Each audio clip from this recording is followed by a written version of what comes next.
This is what my investing account looked like 1 year ago, and with some help from my parents, a lot of saving, as well as quite a bit of help from the stock market, this is what it looks like today. Welcome to a special episode of my net worth update, 1 year roughly from the start of my full-time employment.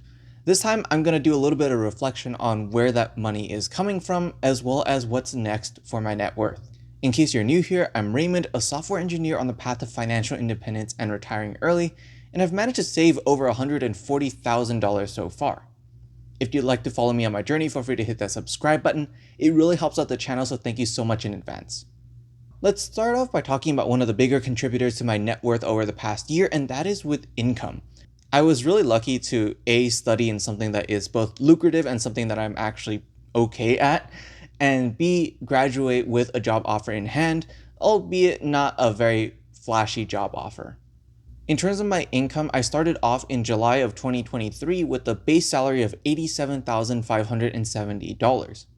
This was then increased by 3.5% or so to $90,635 in March or so of this year. And after a series of back and forth discussions, I managed to increase my salary just this month, starting this month, to $105,600. This doesn't include a 9% base salary bonus, which may or may not apply depending on company performance, as well as a $3,000 sign-on bonus, which I received back when I started working.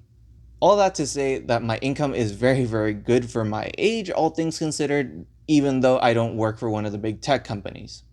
In terms of what's next though, I'm hoping that around this time next year, I'll be able to actually secure my promotion for what I actually secured the job offer for initially of $137,000. At that point, I'd be able to live fairly comfortably and max out all of my retirement accounts, including the mega backdoor Roth IRA that my company has.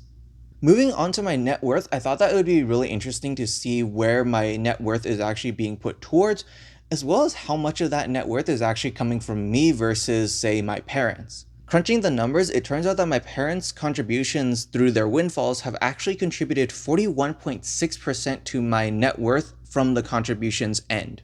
The remaining 60% sure is coming from me through a various combination of my 401k, Roth IRA, HSA, and brokerage account, but it was still kind of shocking to me to see that my parents helped so significantly in this first year of my working life.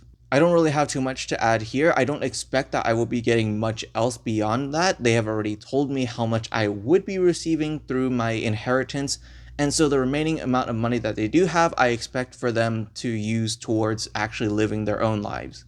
I am very, very lucky to be in this position, and I'm not sure if there's anything that I can really do for them to actually make up for this gift. Beyond that though, I wanted to actually see how much of my net worth growth is coming from my contributions versus something like just the stock market. Looking at the percentages, I was actually pretty surprised to see that about 15% of my net worth growth actually came from the stock market itself, and the remaining 85% or so coming from my contributions. The reason why I was so surprised is because in these early years, I fully expect my net worth growth to be fully made up of contributions. I guess this is kind of what happens though when the S&P 500 goes on an absolute tear. Starting at around 70,000 or 80,000 invested, I did notice that some good days in the stock market caused my net worth to actually go up through the stock market more than how much I made in a day, which was a pleasant surprise to start seeing. Speaking of net worth, let's actually go ahead and break down how much I have in terms of net worth for the month of July. Starting with my Roth IRA, I have $24,905.46 invested. This hasn't changed since the last month in terms of contributions, but with the start of my mega backdoor Roth IRA contributions, I should start seeing some growth in this particular account. In terms of my 401k, I have $39,599.10 in this account. To me, my 401k is the most exciting account that I have because this is one that I started once I started working. So all of that $40,000 is made up of my own contributions, stock market growth, as well as my company matching contributions. Next is my core account, which I use for checking, savings, and investing, which is sitting at $74,872.68. Part of this is composed of pure cash for long-term goals as well as my emergency fund, but the rest of it is invested. Finally, we have my HSA, which is sitting at $6,587.23. In total, that means I have an invested net worth of $145,965.27. Not bad for 1 year of work. Unfortunately, throughout my education as well as my 1 year living here, I have picked up a little bit of debt, so let's go over that too. Starting with my student loan debt, I am paying back $3,432.98 worth of student loans. This admittedly though is comparatively small compared to the average debt that an American graduate actually has. Unfortunately for me though, I also have hospital bills which came as a result of spending a night in the ER sometime in September of last year. All told, I am still paying back $2,804.65 worth of hospital bills, thankfully with no interest rate, but unfortunately still something that I have to keep an eye out on.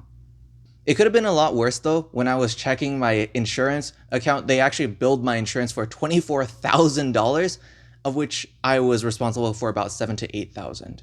In total though, my debt load is $6,237.63. Adding it all up, my net worth as of July 1st comes out to be $139,727.64, which is about an increase about $10,000 from June. I'm honestly pretty excited for the next year though, because this is the first full year where I will be established. I'm hoping but not expecting my net worth to cross into the $200,000 mark sometime early next year, but we'll see what happens because the stock market sometimes can give pretty big surprises and upsets. In any case, thank you all so much for watching, and I will see you all for the next video.